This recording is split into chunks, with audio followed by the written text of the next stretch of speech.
of over 19 years. I'm rated as highly effective by the Rhode Island Department of Ed, and I've experienced teaching 3 different languages to children ranging from preschool to high school seniors. I'm an expert on language acquisition. For 2 years of our children's lives, you impaired their language acquisition. You hampered their speech development and their overall communication. You hindered their ability to see how words are formed, to hear how words should sound when pronounced, to connect expressions with phrases and words, to interpret how someone meant their words to be received by others. You forced children with speech delays to wear a mask during speech therapy with a masked therapist. Yep.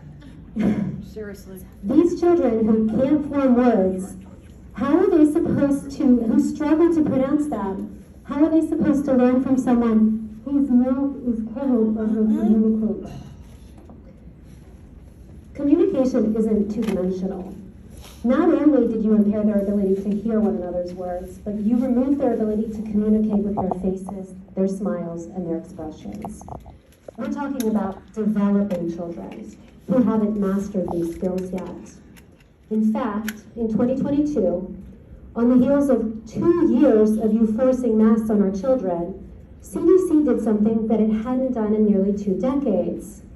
CDC lowered language acquisition milestones for children and toddlers. Until 2022, normally developing children should have known 400 words by age 30 months. That's 2.5 years.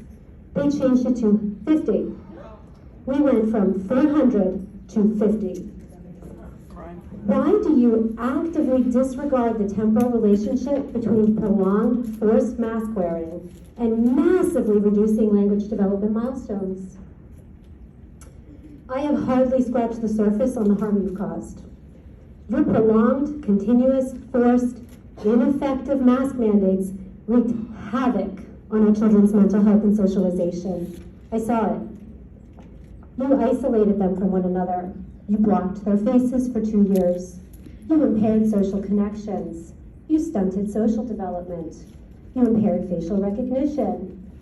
2 weeks ago, I had a high school senior approach me. I didn't know him. He introduced himself to me. He was a freshman I'd had 4 years earlier, but I'd never seen his face before. That's the second time that's happened to me. It's disturbing. It shouldn't have.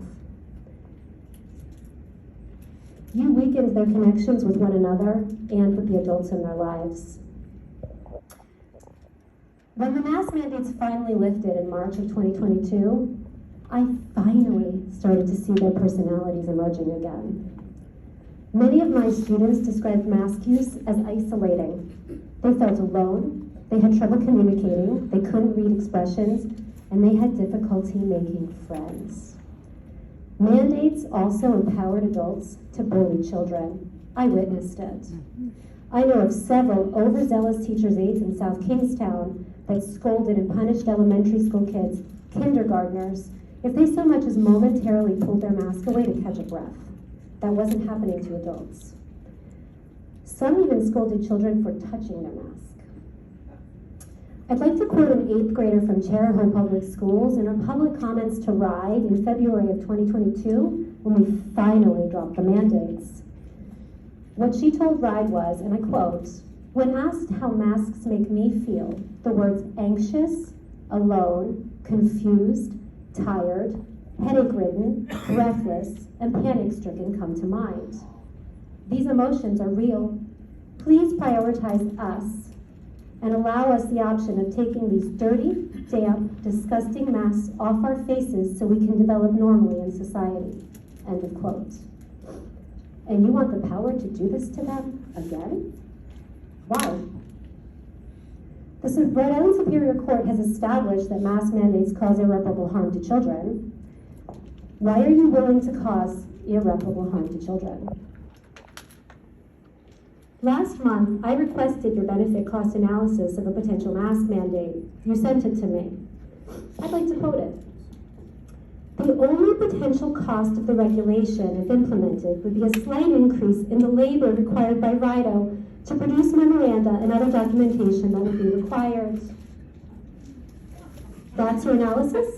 Why aren't you addressing the cost to children? Why are you ignoring the irreparable harm that your mask mandates cause? The learning loss, the way that you damage their mental health. One of my neighbors had a 5-year-old who would cause a scene every morning and refused to go into the school building. He hid behind trash cans and had to be dragged into school. How do you think his parents feel about you and your mandates? What do you think that did to their trust in you? I have students who missed 2 years of school because they couldn't tolerate such prolonged mask use. Lightheadedness, panic attacks, elevated heart rates were all things that they described to me.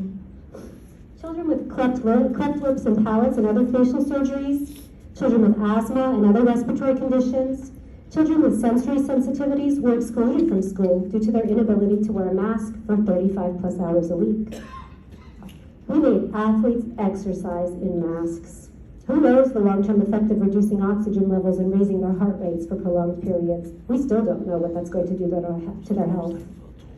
My son, who was a kindergartner at the time, developed a fear of adults. My daughter would hide in the bathroom for fresh air.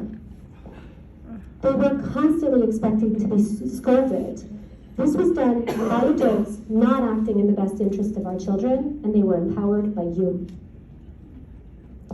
As a teacher, I witnessed the explosion of eating disorders and other forms of self-harm. I know someone else mentioned eating disorders.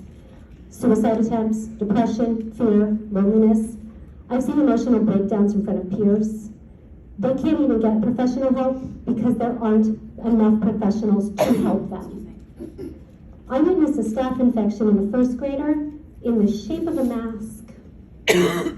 She had to stay out of school for 2 weeks to let it heal. So she missed 2 extra weeks of school. She was healthy apart from the damage done to her by a mask. It doesn't take an expert to see how detrimental it was to violate a child's bodily autonomy. Shame on you. You perpetuated crimes against children. The data consistently affirms that you don't even do it based on science. Masks don't even work. They're not supported by real-world data either. All the states without mask mandates fared better than Rhode Island did. The overwhelming majority of Europe all fared better. Sweden, Norway, Denmark, Finland never masked their kids.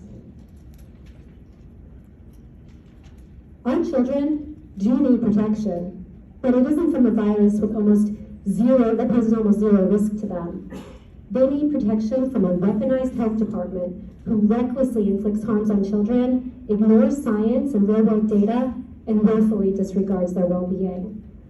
My husband, who's also a public school teacher, asked me to point out that if he in 2019 had told his children to have gym in a mask, especially when it was hot out, that would have been child abuse. My 11-year-old prepared a speech for you today and then ended up not feeling well and did not come in. So I would like to read her words before I conclude. I'm on one daily, and I'm 11 years old. Your mask mandates hurt me. They made it hard to breathe. I couldn't hear anyone. I couldn't understand my teachers, and they couldn't understand me. I never got breaks from hours of masking, and I was bullied by adults when I tried to give myself one.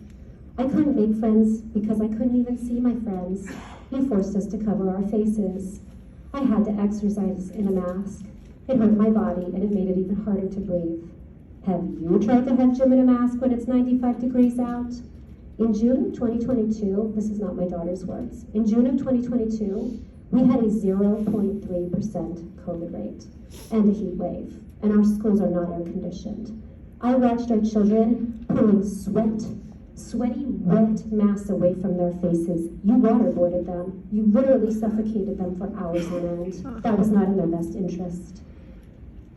To conclude my daughter's speech, I can never trust you because you hurt children. Thank you for your time.